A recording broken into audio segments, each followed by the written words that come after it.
Have you ever wondered if the stories you grew up hearing are exactly as they were intended to be? What if the Bible we know today isn't the full picture? Prepare to dive deep into a chilling revelation that might shake your understanding of everything you've been taught. We're exploring a mystery hidden in the pages of one of the most read, translated, and debated books in history, the Bible. Today, we're going to uncover a terrifying truth that has been buried beneath centuries of tradition and interpretation. This might just change how you see the world. Let's get started.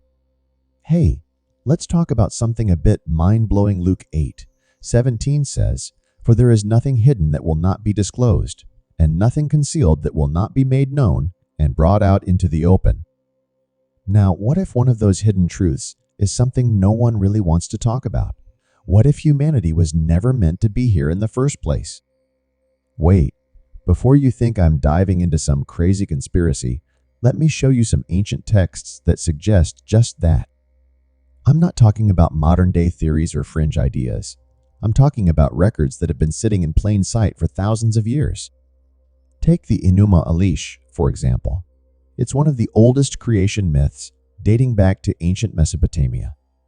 According to this ancient story, humans weren't created out of love or as part of some grand divine plan. No, we were created for one reason: to serve the gods. Specifically, humans were made to handle all the dirty work, literally, mining for resources, especially gold. The gods didn't want to get their hands dirty, so they made us to do it for them. Think about that for a second. We weren't created to rule the earth or to be its stewards. We were created to work for those who did. And the thing is, this isn't just some obscure idea. Ancient Sumerians believed it, and they documented it meticulously. Ancient cultures across the world, from the Egyptians to the Mayans, seem to echo the same idea. The gods needed something from the earth, and humans were created to be their workforce. We weren't placed here for paradise or spiritual enlightenment. We were put here to serve. Yet, despite this, humanity somehow still believes we're the center of the universe. But let's connect some dots. Think about the story of Adam and Eve, how they were cast out of Eden. What if Eden wasn't this idyllic paradise, but more like a holding pen? A temporary place until we were ready to work in the real world? And what about original sin? Maybe it wasn't just a moral failing. It could have been the moment humans went from being passive servants to becoming self-aware. They ate from the tree of knowledge, right? Suddenly, they knew. They realized they weren't mindless beings. They had free will, thoughts of their own, and the ability to question everything. What happened next? They were cast out, almost as if the last thing the gods wanted was for humans to have knowledge. It's like knowledge was the forbidden fruit because it gave us power, the ability to question our purpose. And it's not just the Bible that hints at this. Gnostic texts, books the early church tried to suppress, describe the world as a prison, created by a false god, a demiurge, who doesn't want us to reach true enlightenment. What if everything we've been told about knowledge and freedom is upside down? Could it be that what we call God is actually a force keeping us in ignorance, and that the so-called fall of man was really our awakening? Think about it. This changes everything. What if the reason we're here isn't because we're loved, but because we're needed? Not as cherished beings, but as workers, mere cogs in a machine far bigger than we can see. And if that's true, what happens when we stop playing our part? When we start asking too many questions? Maybe that's why so many ancient cultures speak of floods, destruction, and resets. Every time humanity gets too close to the truth, we're wiped out and reset. It's like there's a cosmic reboot whenever we come dangerously close to breaking free from ignorance. You've probably grown up believing we're the pinnacle of creation, made in the image of God. But what if that's not the whole story? What if the image we were made in isn't of a benevolent creator, but a manipulator? A ruler who keeps us in the dark for their own benefit. Let's get one thing straight. The story of Eden isn't what you think it is. We've been told it was a paradise, a perfect garden where Adam and Eve were free until they messed it all up by eating the forbidden fruit. But honestly, does that story even make sense to you? A tree with the power of knowledge, placed right in the middle of the garden, where Adam and Eve could see it every single day? Come on, that doesn't sound like a fair test. It sounds like a setup. Think about it. If you know someone is naturally curious and you tell them not to touch something without really explaining why, what do you think is going to happen? You're practically guaranteeing they'll do exactly what you told them not to. And that's exactly what happened in Eden. Adam and Eve weren't just disobedient, they were set up to fail. The tree of knowledge wasn't hidden away in some far-off corner. It was right there, at the center of their world, tempting them every day. Why? Because this whole thing wasn't about obedience. It was about awakening. Now, let's talk about Eve for a second. For thousands of years, she's been blamed for the so-called fall of humanity. But when you really think about it, Eve wasn't the problem, she was the solution. She's the one who dared to question the status quo. She's the one who wanted more than just blind obedience. Eve's choice wasn't a failure. It was a rebellion against a system that kept them in ignorance. She wasn't the downfall of humanity. She was the first to wake up. Designed to keep humanity in ignorance, what if that was the plan all along? Maybe the point wasn't to stay in Eden forever. Maybe it was all about breaking free. Because let's face it, Eden wasn't paradise. It was a gilded cage. A place where Adam and Eve could be kept in check, under control, without any real understanding of good and evil, right and wrong. They weren't truly living. They were just existing. And that tree? It wasn't merely a trap. It was an opportunity. For centuries, we've been fed the notion that knowledge is dangerous, that it's somehow sinful to want to know more. But let's get real. Knowledge is power. And Eve? She took that power. She opened the door, and since then, we've been racing through it. Let's not forget Adam. He wasn't just an innocent bystander. He knew exactly what he was doing when he followed Eve's lead. But when it all hit the fan, what did he do? He pointed the finger at her, shifting the blame to avoid responsibility. Sound familiar? It's the oldest trick in the book, literally. So what if we've had it all wrong? What if the true betrayal wasn't Eve's decision to eat the fruit, but the fact that they were kept in the dark in the first place? That's the real story. Think about it. Adam and Eve were placed in a world where they weren't allowed to think for themselves, to grow, or to question anything. And when they finally did, bam. They were punished for it. So, after their supposed rebellion, we're left with a huge question. Who set them up?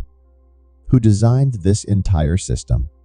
And even more importantly, why?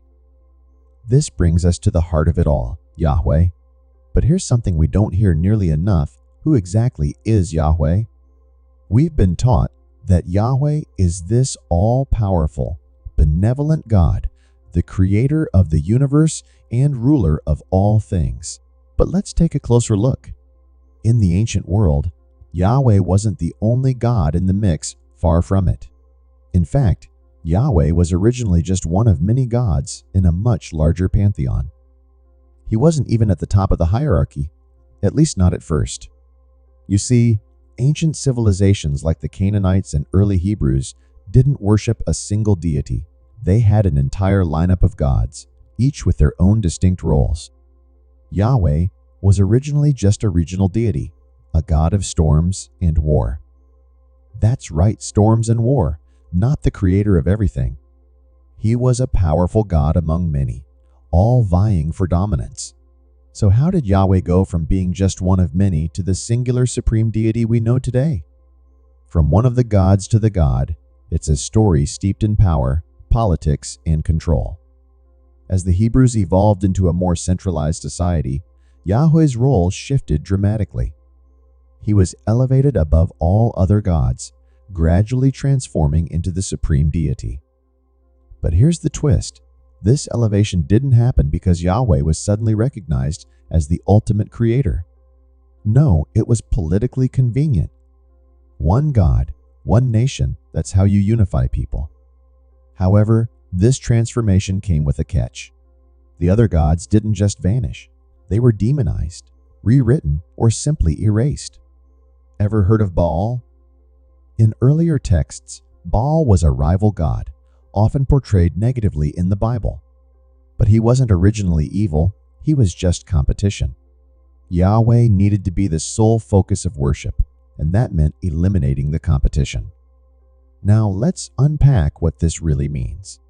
If Yahweh wasn't always the all-powerful figure we've been taught to worship, but rather part of a larger divine system, then the story we've been told is incomplete.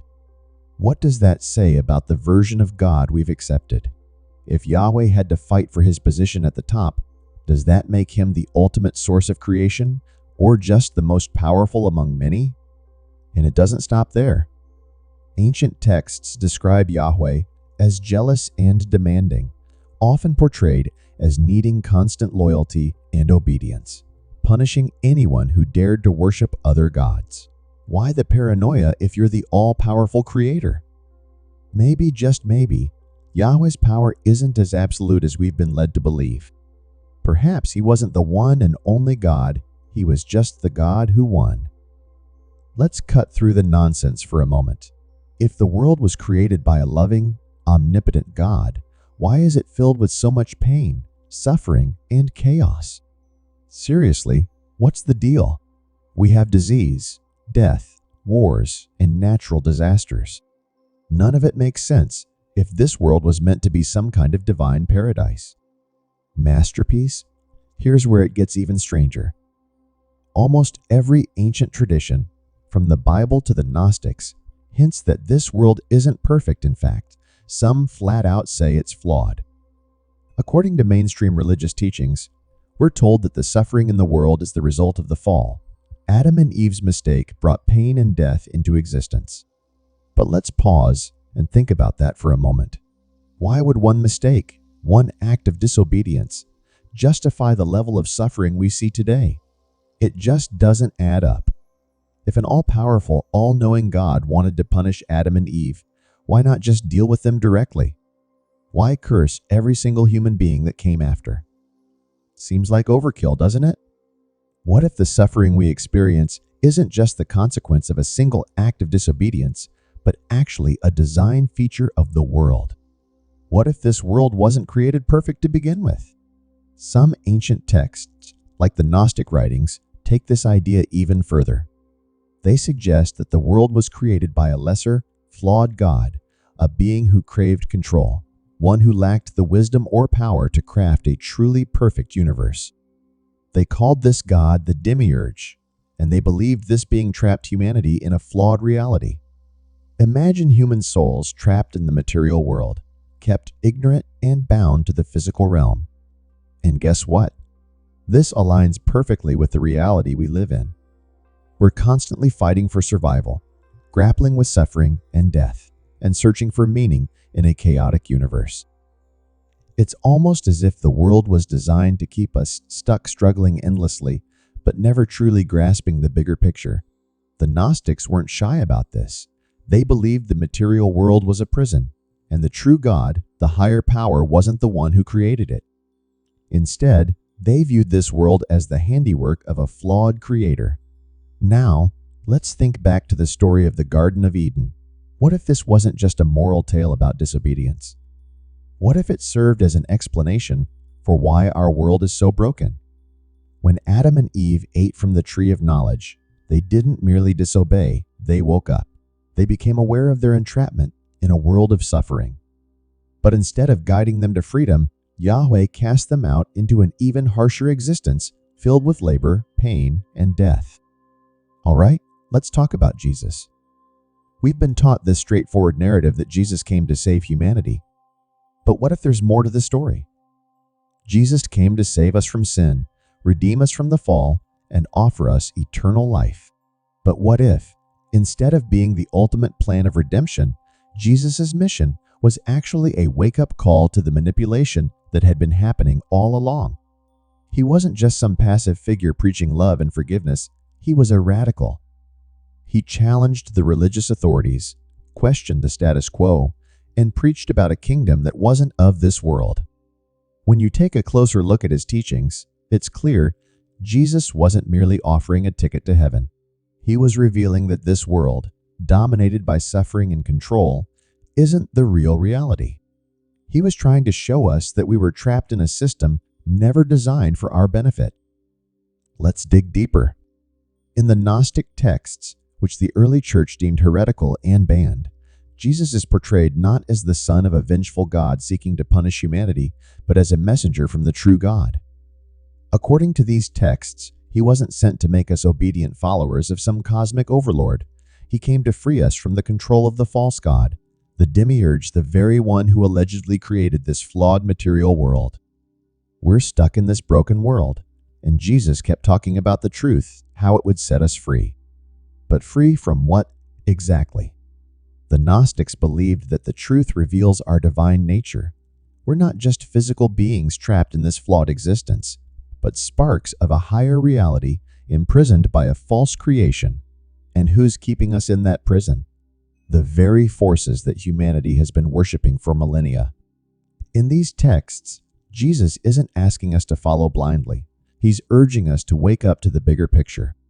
And guess what? He didn't come preaching about adhering to religious laws or rituals. No, he was challenging those very ideas. He was undermining the notion that salvation could be found through obedience to earthly systems of power, whether religious or political. This isn't the story of a passive Messiah offering salvation if we just believe and behave. This is the story of someone calling for an uprising against the spiritual powers that enslave us. But here's the part nobody wants to talk about. Jesus' death wasn't merely a sacrifice for sin. It was a direct challenge to the powers that control this world. He stood against the forces that kept people enslaved to fear, ignorance, and oppression. And what did those forces do?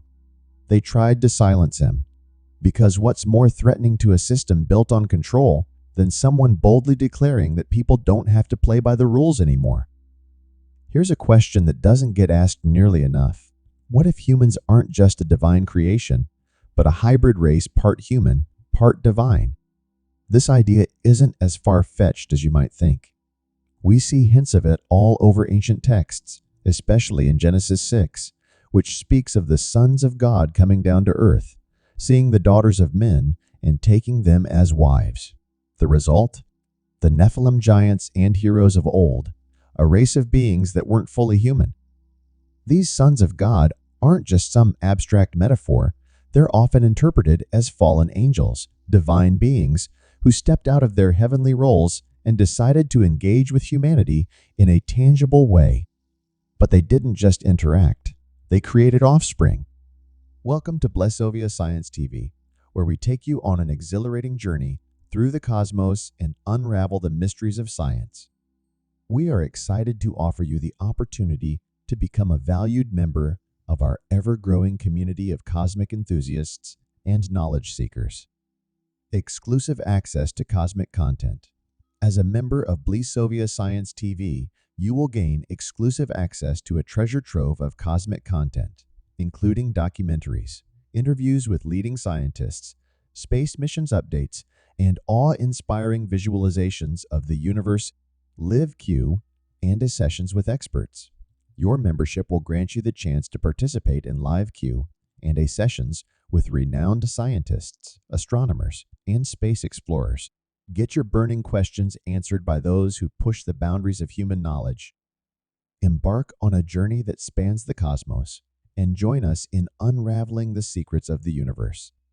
Become a Blessovia Science TV member today, and together we will reach for the stars. Thanks for watching. Subscribe, like, and share. Don't forget to leave your comment.